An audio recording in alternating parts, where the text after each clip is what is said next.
Questions orales, oral questions. The Honourable Leader of the Opposition, le chef de l'opposition.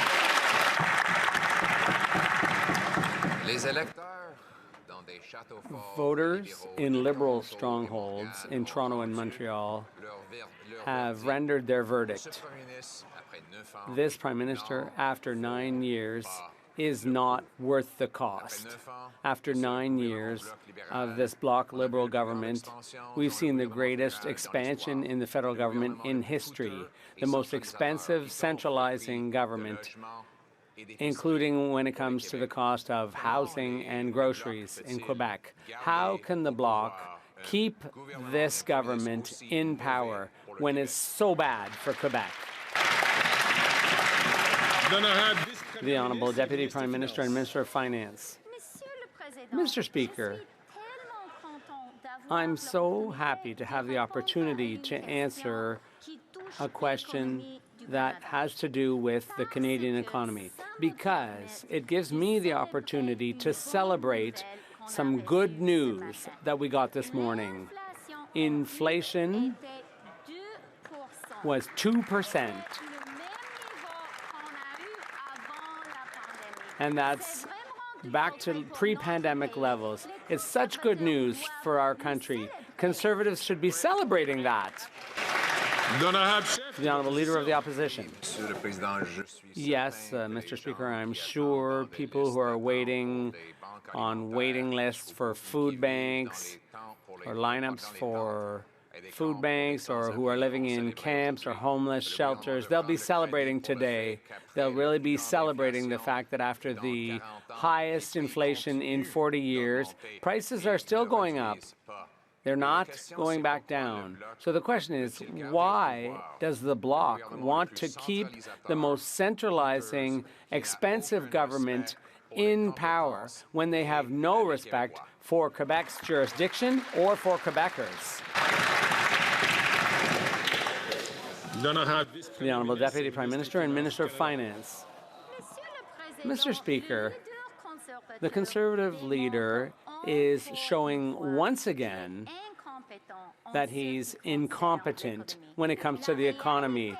The fact is that the 2% level is where Canada was before the pandemic. The fact is that since the beginning of this year, inflation was within the Bank of Canada's target range. The fact is that for 19 months now, wages have outstripped inflation. But Conservatives just want bad news for Canadians. Leader of the Opposition. Canadians in the former Liberal strongholds of Toronto and Montreal have now given their verdict. After 9 years, this Prime Minister is not worth the cost. Taxes up, costs up, crimes up, time's up. Mr. Speaker, isn't it time for Canadians to have a chance to render their verdict right across the country, electing a common-sense Conservative government that will axe the tax, build the homes, fix the budget, and stop the crime?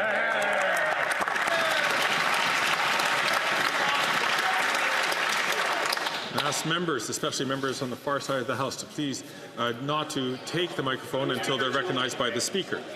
The Honourable Deputy Prime Minister and Minister of Finance. Mr. Speaker, I am so glad to have the chance to talk about the economy.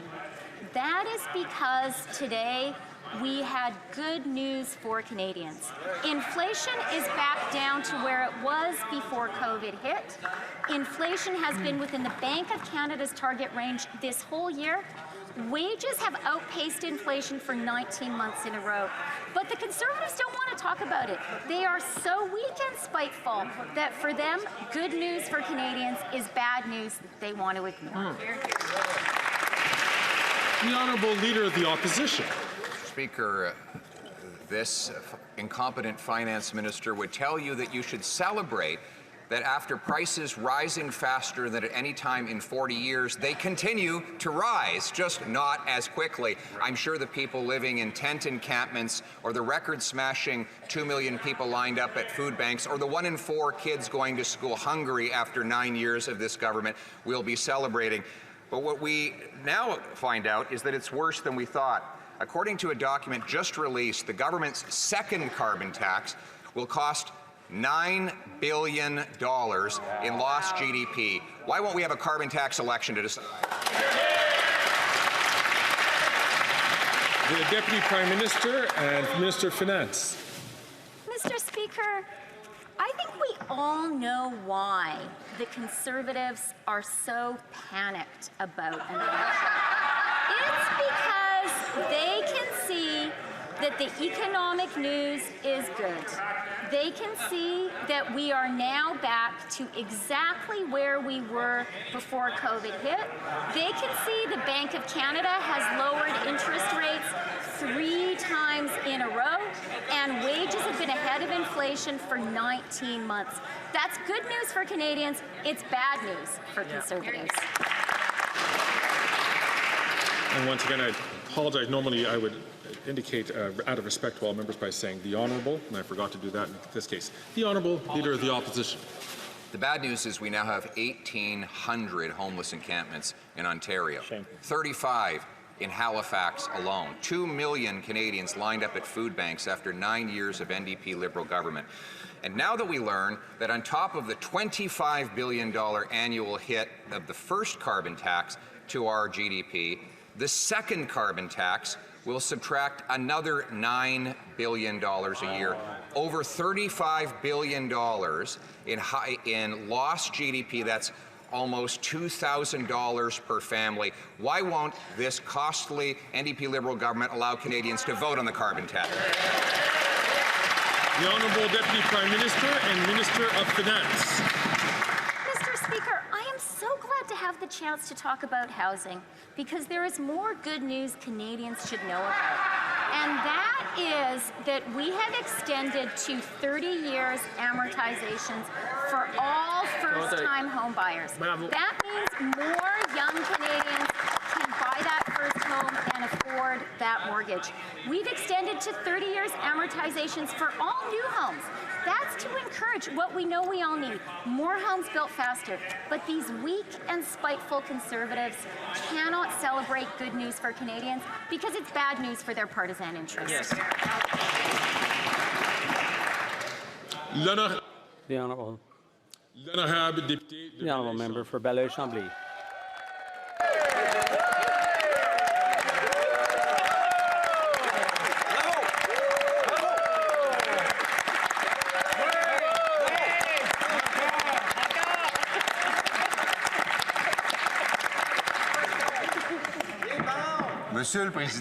Mr. Speaker,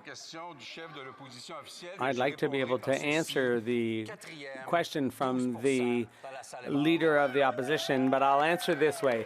4th place in La Salle et Maire Verdun. So we're still working on the seniors file and doing so well that we're going to have to make room for one more seat on our benches. Is this government in favor of C-319, and will they ensure that this bill, which everyone in the House voted for, makes it all the way through? The Honourable Deputy Prime Minister and Minister of Finance. Mr. Speaker, I'd like to thank my colleague for that question. Our government understands the importance of supporting our seniors, and that's what we've done. And what we've done from the outset. That's what we did after 10 years of the Conservatives who punished our seniors.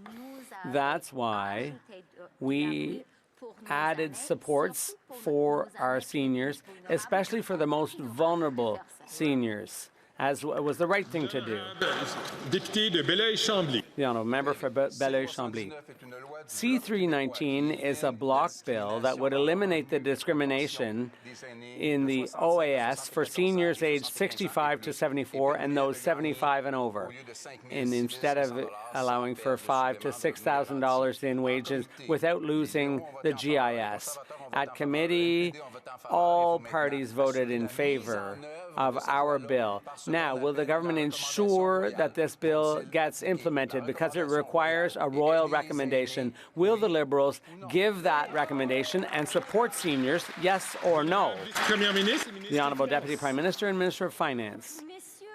Mr. Speaker, we acknowledge clearly that the oldest seniors, those at 75 and over, have higher costs and are more vulnerable. That is why we added support for them. And I share with the Bloc a concern for our seniors, and that's why I would ask the Bloc to support us when it comes to dental care. That's an important program for all Quebecers, and especially for vulnerable seniors. The Honourable Member for Burnaby South.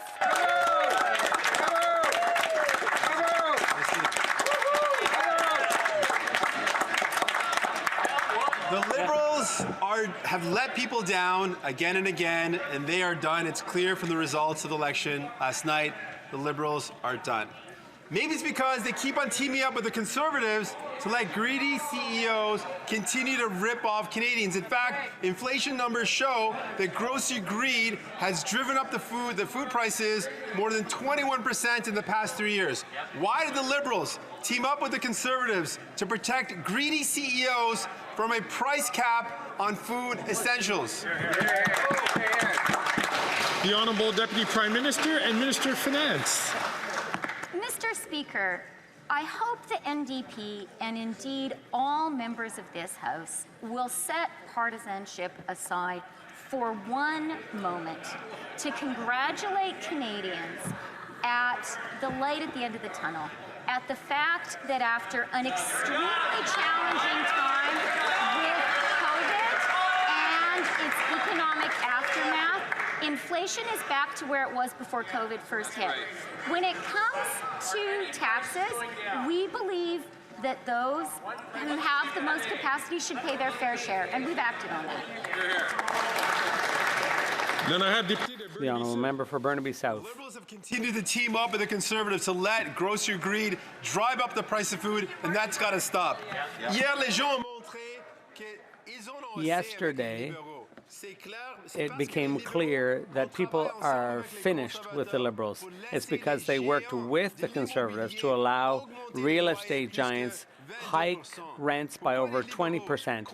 Why do the Liberals keep teaming up with the Conservatives and allowing these giants rip people off? The Honourable Deputy Prime Minister. I don't think anybody listening to Question Period today, or frankly any day, imagines that the Liberals are teaming up with the Conservatives. Or that we agree with them about very much at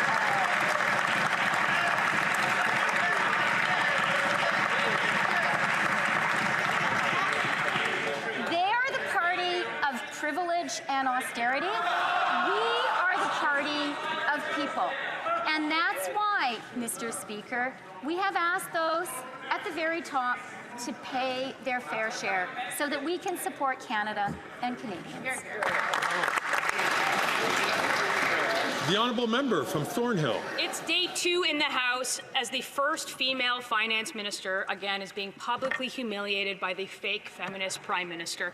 What's worse is that she's being replaced by an unelected man outside of her own caucus who her boss is now shielding from conflict of interest laws that allow him to take her job and keep his money. A man who works against our resource sector, who exports jobs to China while championing higher carbon taxes on heating and eating for Canadians. Why won't the finance minister talk to her boss about ending the personal attacks on her own credibility? The Honourable Deputy Prime Minister and Minister of Finance. You know, Mr. Speaker, I am so glad to have the chance to talk about feminism, because I know what a feminist government looks like. A feminist government builds the first national system of early learning and childcare. Makes contraceptives free, and a feminist government ensures that every single woman in Canada has full control over her body. Until the Conservatives stand up for that, they have no right to talk about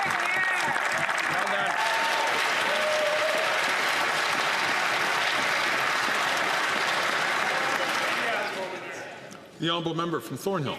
Fake feminist prime minister throws his finance minister under the bus with all the other ministers.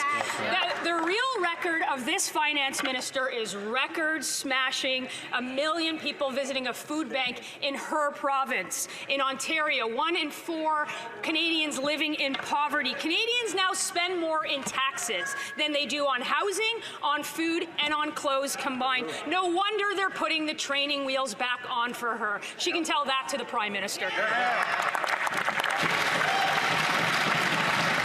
The Honourable Deputy Prime Minister and Minister of Finance. Mr. Speaker, I've stood up to Trump, and I have stood up to Putin. Juvenile, playground insults from the wannabe MAGA maple syrup conservatives do not frighten me at all. But what I think is really interesting is that they don't actually want to talk about the economy. And that's because good economic news for Canadians is bad news for them. How pathetic that they put their own partisan interest first.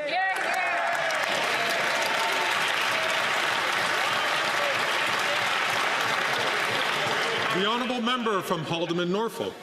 After 9 years of this Liberal NDP government, taxes are up, costs are up, crime is up, and now time is up. This self-proclaimed feminist prime minister has repeatedly shoved aside strong women who have stood up to him. Now the prime minister is replacing the first ever female finance minister with an unelected Mark Carbon Tax Carney. Why is this finance minister allowing herself to be publicly humiliated in this manner? The Honourable Minister. Mr. Speaker, it is a bit rich to hear the member of the Conservative Party pretend to care about feminism when their own leader was using misogynistic hashtags on their videos to attract men who hate women. Mr. Speaker, it was anything but feminist when they bring forward backdoor legislation to ban abortion and to take away women's right to choose their own rights, Mr. Speaker, or when they all voted against increased funding to combat gender-based violence or to support survivors. Mr. Speaker, their leader doesn't care about women or equality. He only cares about himself.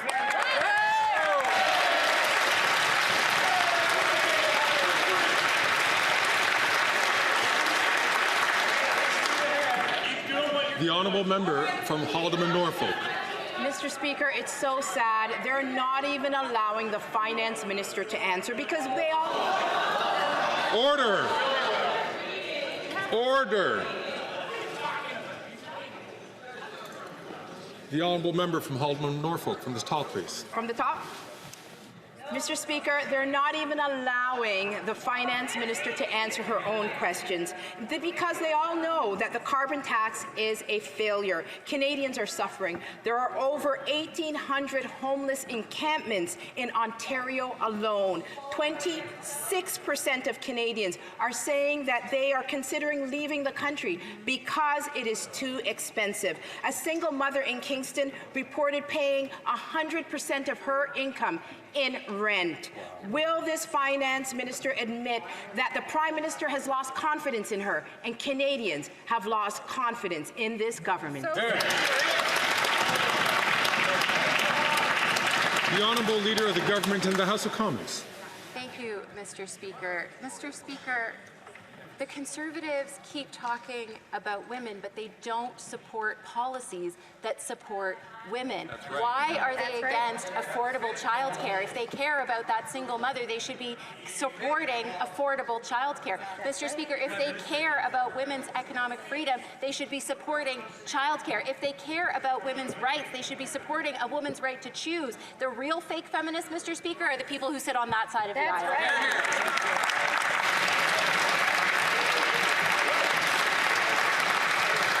The honourable member from Leeds Grenville, Thousand Island and Rideau Lakes. Well, Speaker, after 9 years of this NDP Liberal government, taxes are up, costs are up, crime is up, and time is up. This Prime Minister's new de facto finance minister, Carbon Tax Carney, has massive conflicts of interest, including multiple foreign investment firms. Canadians don't know how much he personally stands to profit from the advice that he's giving to the Prime Minister.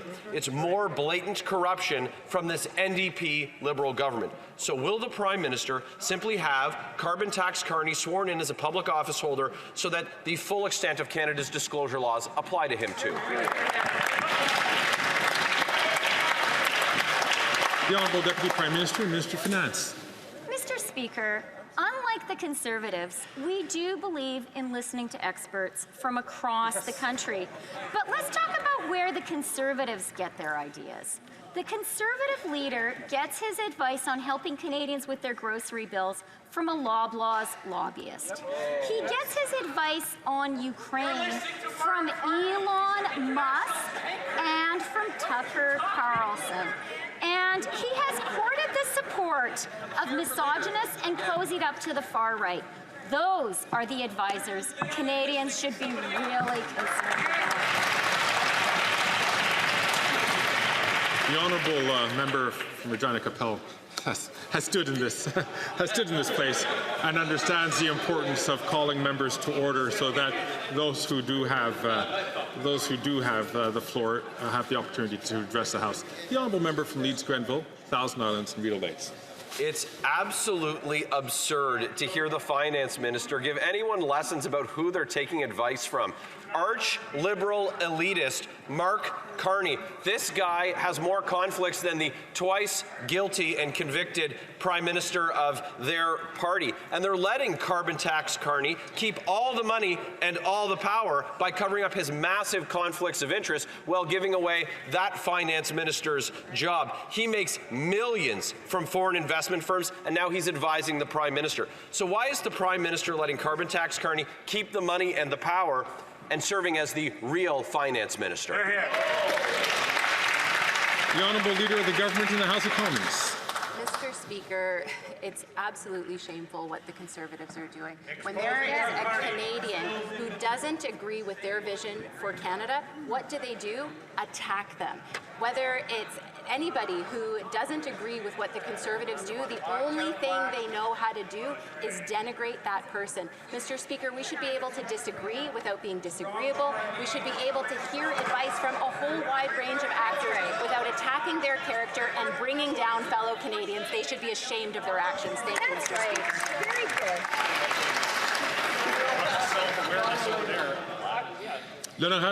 The honourable member for Belleuil-Chambly. Mr. Speaker, I'd like to bring something to the government's attention, something that won't happen. The Bloc will not agree to tolerating encroachment on Quebec's jurisdiction in exchange for this or that. That won't happen. The Liberal government has to be consistent. They should implement a bill that they voted for. It's got to be one of two ways. Either they get the NDP to support them or they'll pay the price. The Honourable Minister of Labour. Mr. Speaker, speaking of clarity, will the leader of the Bloc Québécois clarify what exactly he said or would say to hundreds of thousands of Quebecers who today benefit from free dental care that he voted against? The honourable member for Belleuil-Chambly. It's not really clear what was voted against or in favor of. I've never voted in favor of an intrusion on Quebec's jurisdiction. The Liberals have a block bill now in their hands. All it takes is a royal recommendation. They say that we're not going to get it, and so the block bill will never go through, and seniors will never get their money. That petty little game is what they want to play. If they are not willing to do this, then we're heading for an election.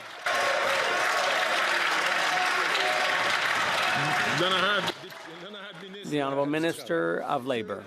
Mr. Speaker, the specter of an election is not going to stop us from delivering the goods for Quebecers. That's a bit much. A vote is a very clear thing, I would say to the Bloc leader. It's not as ambiguous as he claims.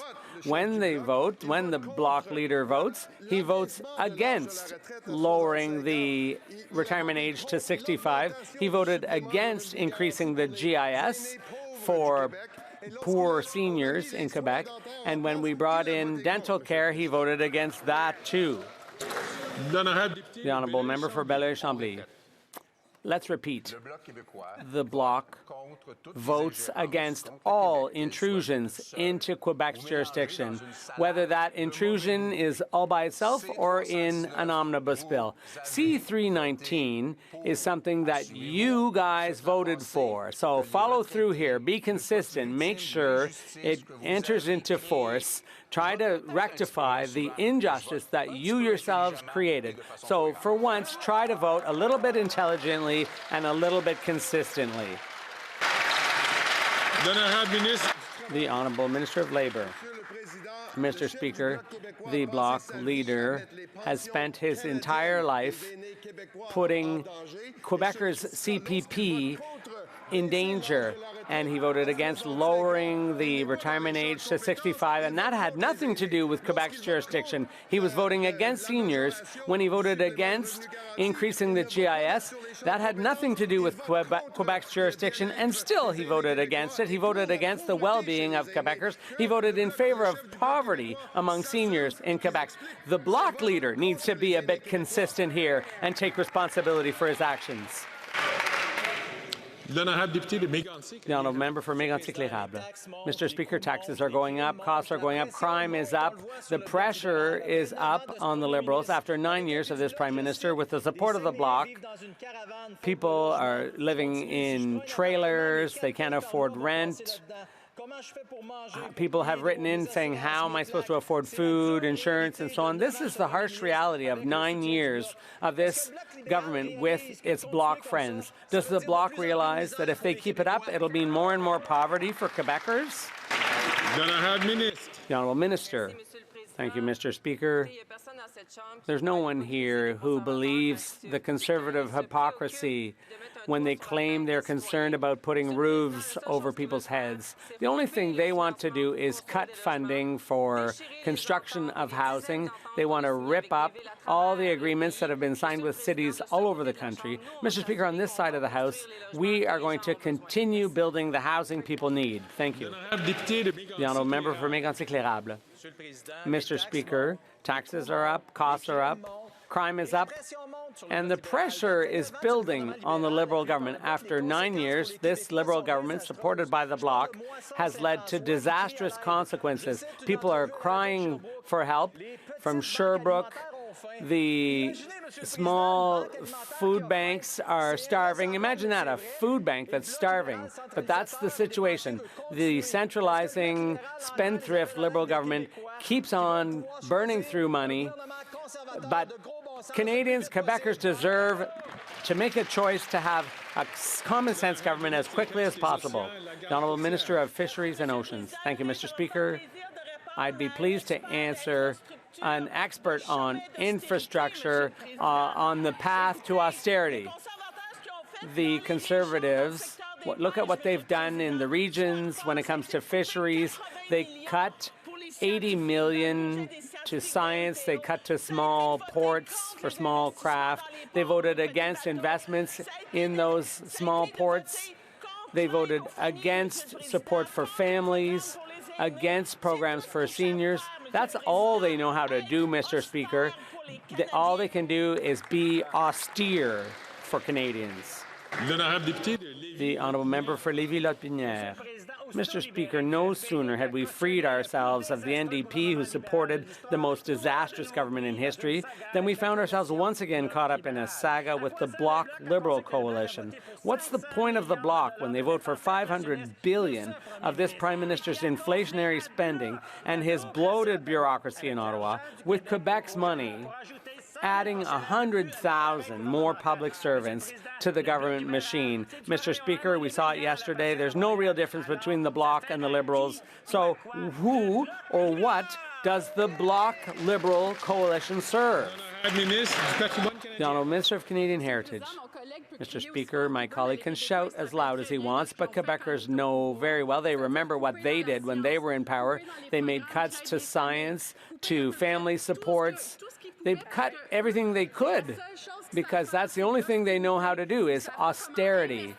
They don't know how to invest in the potential of Canadians, and that's precisely what they're going to do if they get another kick at the can. So Quebecers want nothing to do with the Conservatives. He can shout for all he's worth, but the Quebecers aren't listening to him.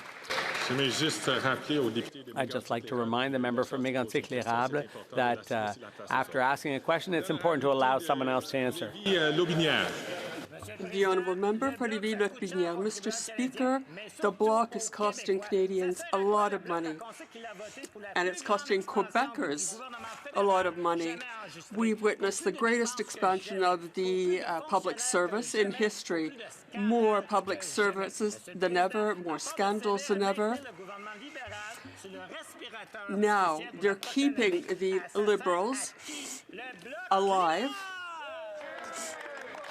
That's what the Bloc is doing. The Honourable Minister.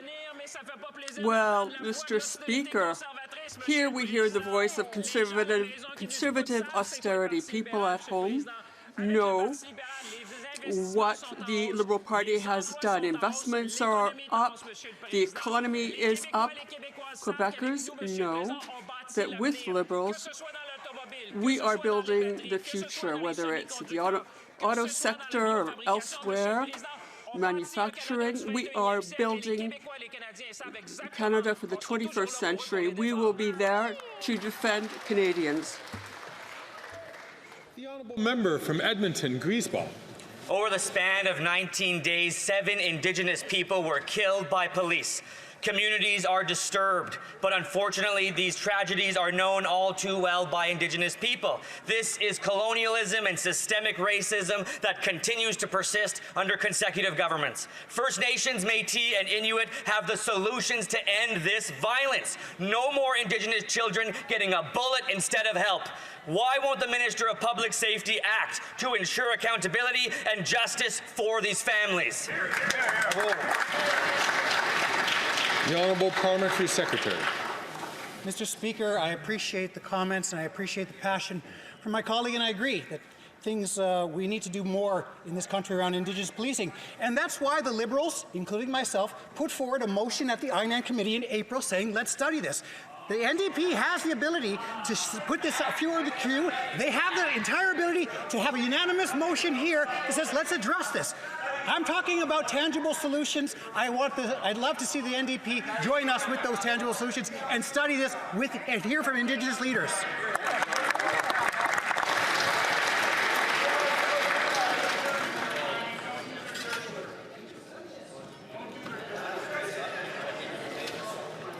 The honourable member from Nunavut. Johannes Rivor sexually abused Inuit children in Nunavut for years.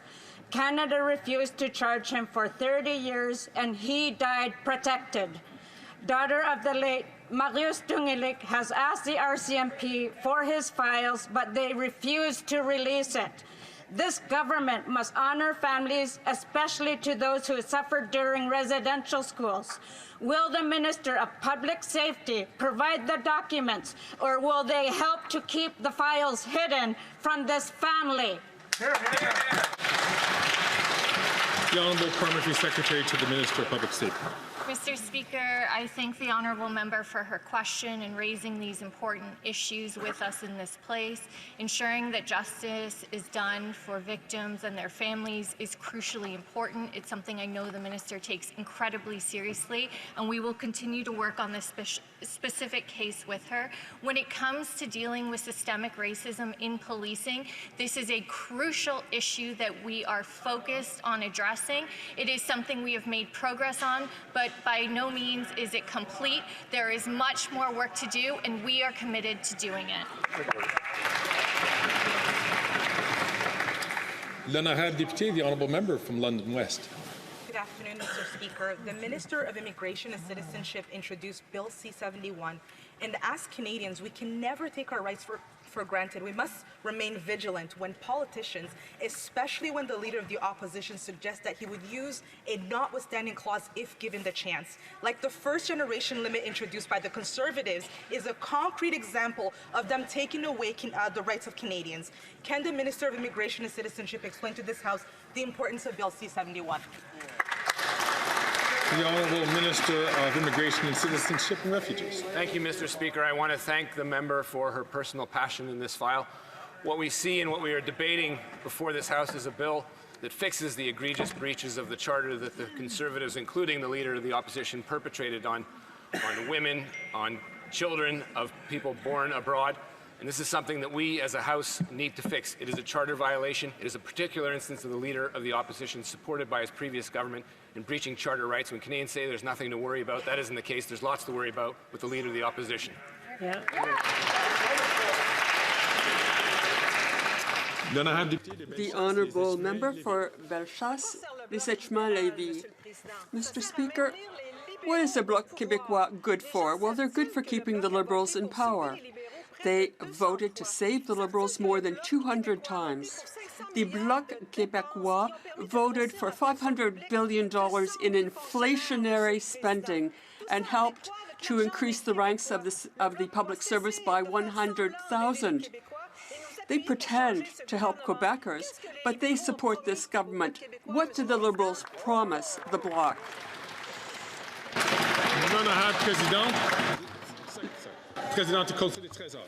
The Honourable President of Treasury Board.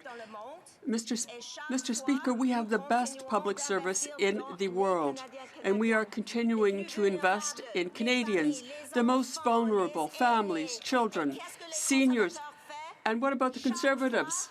Every time they vote against these measures, we're here for Canadians. We're here to build a country, Mr. Speaker. The honourable member, Mr. Speaker, Bloc, Liberal, same thing. They help protect the Liberals and keep them in power. So more inflationary spending, a doubling debt. So the Bloc is voting for squandering Quebecers' money. The Bloc voted for the greatest expansion of the public service ever recorded. How did the Prime Minister convince the Bloc to support this government, which has been the most disastrous and the most centralizing in Canadian history? The Honourable Minister, Mr. Speaker, the secret agenda is coming out. People are afraid of hundreds of thousands of layoffs, and here we have the confirmation made by my colleague across the way. Their secret agenda is to fire thousands and thousands of public servants here in this area, in this region, and across Canada. We have the future to care about. That member has just shown what the Conservatives' secret game is. After 9 years of this NDP Liberal government, taxes are up, costs are up, crime is up, grocery prices are up, time is up. According to Feed Ontario, more than 1 million people were forced to food banks just to feed their family. This is a record-shattering increase of 25%. This stark reality is fueled by the Liberal NDP carbon tax, which is driving up grocery prices. Canadians are struggling to put food on the table. Will the Prime Minister end this suffering and call a carbon tax election? The Honourable Minister for Families. Speaker, we all suffer when we know that some of our fellow Canadians are suffering. We've made historic investments as a government, delivering programs investing in Canadians' well-being. But let's not kid ourselves. The Conservatives would cut these very programs that Canadians are relying on. They would cut childcare. They would cut the food program for kids in school. And they would increase the retirement age. They would cut, cut, Mr. Speaker. The honourable member from Foothills. Yes, we will cut. We will cut the carbon tax. The government's own statistics show that more than 9 million Canadians are suffering with food insecurity, struggling to put food on the table. After 9 years, the number of Canadians that are facing food insecurity is up a staggering 111%. These aren't just statistics. These are millions of parents who can't feed their kids. This is a result of the costly Liberal carbon tax and their NDP coalition partners that are driving up the costs on farmers, on truckers, and on food production. Stick a fork in this government and call a carbon tax election. The Honourable Minister for Families. And we've just heard it, Mr. Speaker. They have just admitted that they would cut the very programs that Canadian families are relying on. Families that are benefiting from... Even Lawrence is laughing at you.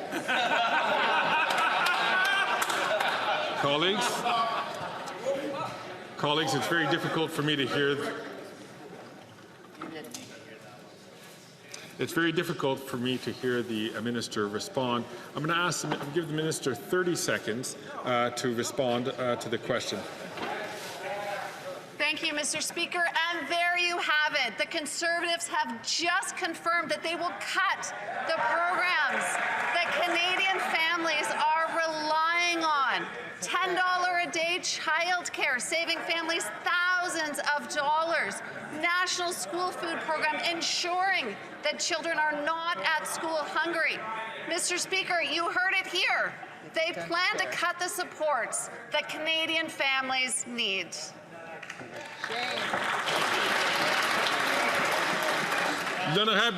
The honourable member for Lac-Saint-Jean. Mr. Speaker,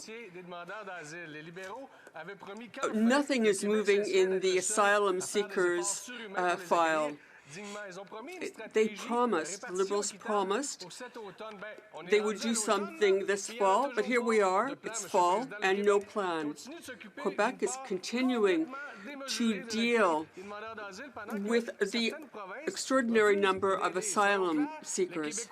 Let's be clear, Quebecers will continue to do their share, but they're tired of doing it alone. When will the government come up with its plan, Mr. Speaker? The Honourable Minister for Immigration, Refugees and Citizenship. Mr. Speaker, we need a plan that will work for all of Canada. There are two provinces doing more than their fair share. That's Ontario and Quebec. Other provinces have to fall in line. We have to do things on an organizational level, but we shouldn't instrumentalize certain things, as some premiers are doing. The honourable member for Lac-Saint-Jean. Well, let's talk about those provinces who are refusing to help Quebecers. Nova Scotia, Saskatchewan, Alberta, what do they have in common? Conservative premiers. And these Conservative premiers are telling Quebecers, you deal with your problems, you deal with the asylum seekers. Now, let's be clear. The Minister of Immigration is responsible for this file. But what about all these Conservative leaders who are pushing the problems over to Quebecers? The Honourable Minister, Mr. Speaker, it's clear, it's dangerous to have politicians who make hay on the backs of asylum seekers. Taxes are up, costs are up, crime is up, and after 9 years, time's up. Over the summer, I heard too many heartbreaking stories of folks struggling to get by. The NDP Liberals' carbon tax is making life unaffordable. Now, after voting for it 24 times, the NDP even say that they are abandoning the carbon tax. So my question to the minister is simple. Will the Liberals join their coalition partners to axe the carbon tax? Yeah. The Honourable Minister for Natural Resources. Thank you, Mr. Speaker. Mr. Speaker, The price on pollution and the Canada Carbon Rebate are an affordability measure.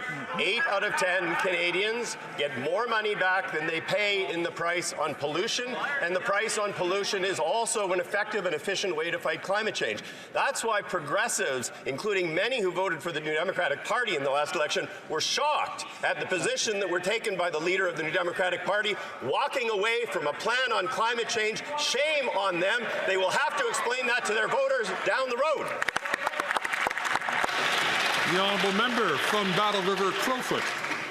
Mr. Speaker, the PBO disputes those very things. The carbon tax is by design meant to raise prices, and the consequences are devastating. In Red Deer, Alberta, a city of only 100,000 people, have seen usage skyrocket in recent years to 30,000, and this year they're on track to have 40,000 individuals that need help from this food bank. That's in a city, Mr. Speaker, of less than 100,000 people. So, Mr. Speaker, my question is simple. Will the Liberals call a carbon tax election so that Canadians can decide to axe the tax? The Honourable Minister for Natural Resources and Energy. Thank you, Mr. Speaker. As I said a moment ago, the Canada Carbon Rebate and the price on pollution are in fact an affordability measure that help those that live on modest incomes the most. It is certainly true that 300 economists in this country have validated that to be true. The leader of the opposition and his minions across the way can make up facts, can talk about untruths, but at the end of the day, it is very clear that this is a progressive policy that helps us to fight climate change and address affordability concerns. I would ask the honourable member across the way to actually do his homework. The honourable member from Battleford's Lloydminster. After 9 years of the NDP Liberals, taxes are up, costs up, crimes up, and guess what? Time is up. This costly coalition is hurting Canadians. Over 9 million Canadians don't know where their next meal is going to come from. That's 111% increase of Canadians facing food insecurity. And quadrupling the carbon tax will only make things worse. Canadians cannot afford any more media stunts from this costly coalition. Will the Prime Minister just end the suffering and call a carbon tax election?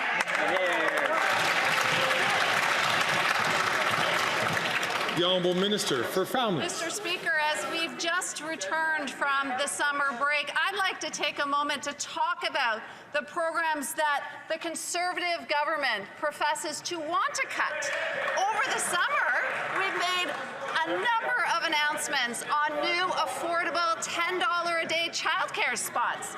Oh, look at this, 600 new spots in BC, 950 new spots in Manitoba. Oh, here we are, 5,000 new spots over the next year in Saskatchewan, Mr. Speaker. And what do the Conservatives say?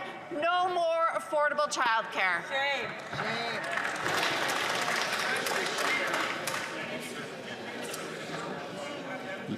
L'honorable député de Saint-Laurent. The honourable member for Saint-Laurent. Mr. Speaker, over the last year, Canadians expressed their concern with vehicle theft.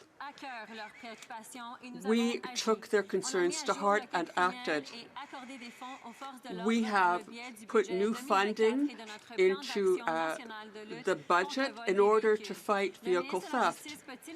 Can the Minister of Justice give us an idea of the measures taken to deal with this scourge? The Honourable Minister of Justice, Mr. Speaker, over the first half of this year, vehicle theft has fallen by 36% over last year. This follows on an increase in penalties and in the allocation of funds for border agents and for our police forces. After the cuts made by the last Conservative government, we are proud to be working for Quebecers and all Canadians. Thank you. The honourable member from Kildone and St. Paul. After 9 years of the NDP Liberals, taxes are up, costs are up, crimes up, and time's up. Under their watch, women and children are being victimized and violated by criminals that under Liberal policies are being let out on bail, house arrest, and parole. And after 9 years, the results are truly terrible, Mr. Speaker. Sexual assaults, for example, are up 75%, and sexual violations against children are up 120% under their watch, Mr. Speaker. When will the Liberals put the needs of the victims first and ensure jail, not bail, for repeat violent offenders? The Honourable Minister of Justice and Attorney General. Mr. Speaker, we take community safety extremely seriously. It is my top priority. What we have done since I've taken office is we've increased the penalties on people who would target individuals, including people who target people's automobiles. We have funded police to the tune of $161 million to assist them in their important work. What I can advise the member opposite is three important things. The people who are making decisions on bail are provincially appointed justices of the peace or provincial judges. The people who decide to appeal decisions on bail are provincial crown attorneys. And the people who decide whether offenders have a place to go when they're denied bail, those are provincial correctional facilities. Talk to the provinces.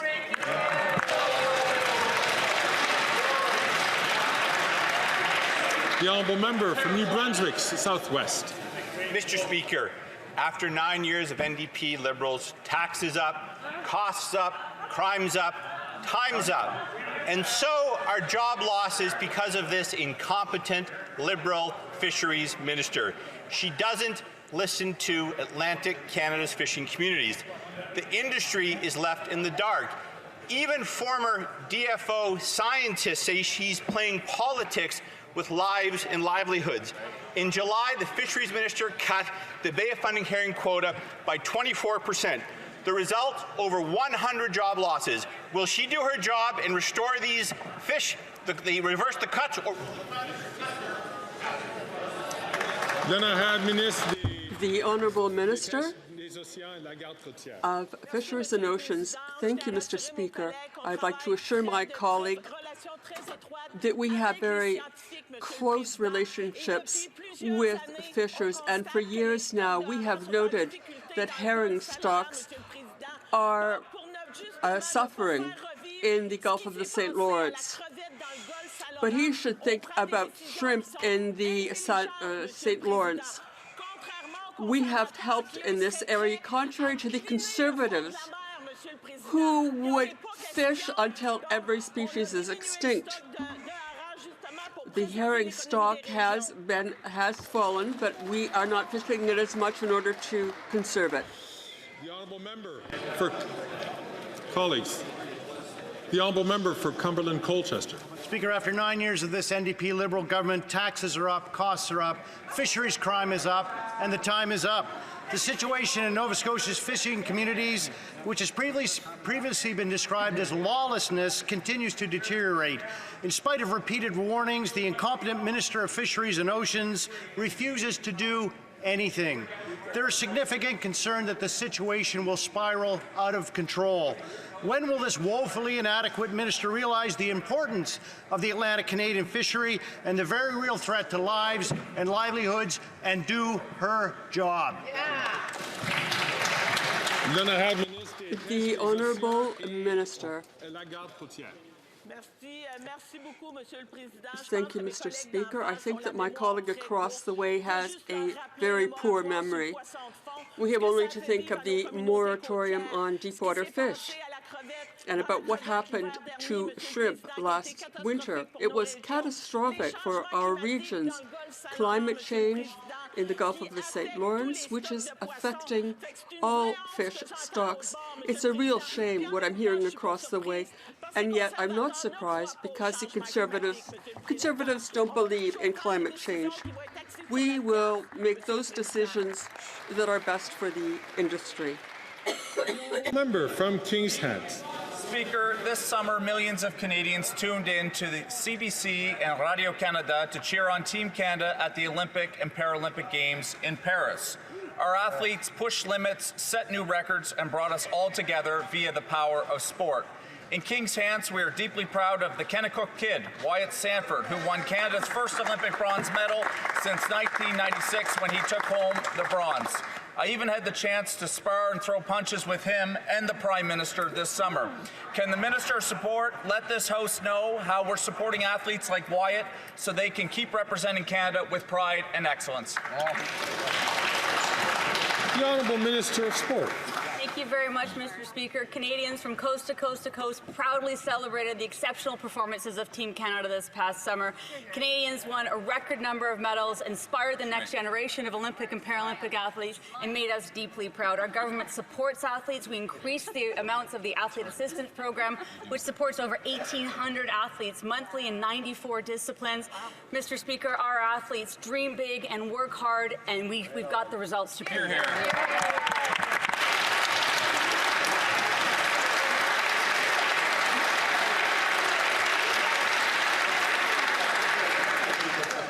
The honourable member from Port Moody, Coquitlam.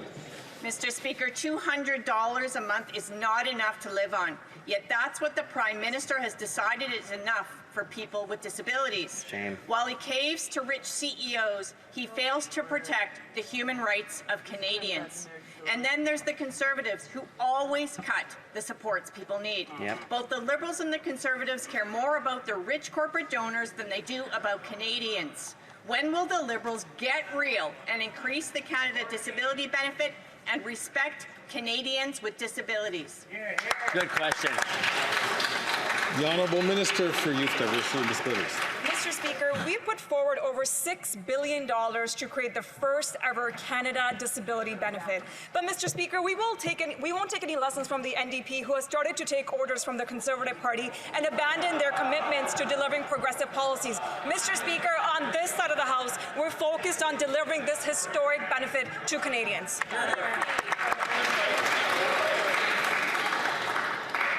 The honourable member from Windsor West. Mr. Speaker, the City of Windsor is tired of being abused by this Liberal government when it comes to the border. A private American billionaire now wants to run hazardous material on the Ambassador Bridge. This is bad for the environment, bad for the economy, and an unnecessary risk for public safety. The Liberals tried passing the buck to the province, but Doug Ford doesn't care. My community deserves answers and a government that stands up for them, not the American billionaire who owns the bridge. Will the Liberals stop caving to the billionaires and put an end to this disaster waiting to happen? The Honourable Minister for Innovation. Mr. Speaker, I'll tell the member what the Windsor is about. Windsor is about a revival, Mr. Speaker. With the investment we brought in Windsor, Windsor will never look the same again, Mr. Speaker. We have brought generational investment in this town. We have given hope to people. We are providing opportunities. We're providing training for the people. Windsor will be at the center again of the auto sector, Mr. Speaker. And this is thanks to a Liberal government and this team, Mr. Speaker. We should all cheer up for Canadians. Cheer up for Windsor and cheer up for the auto workers in this country. We cheer for them.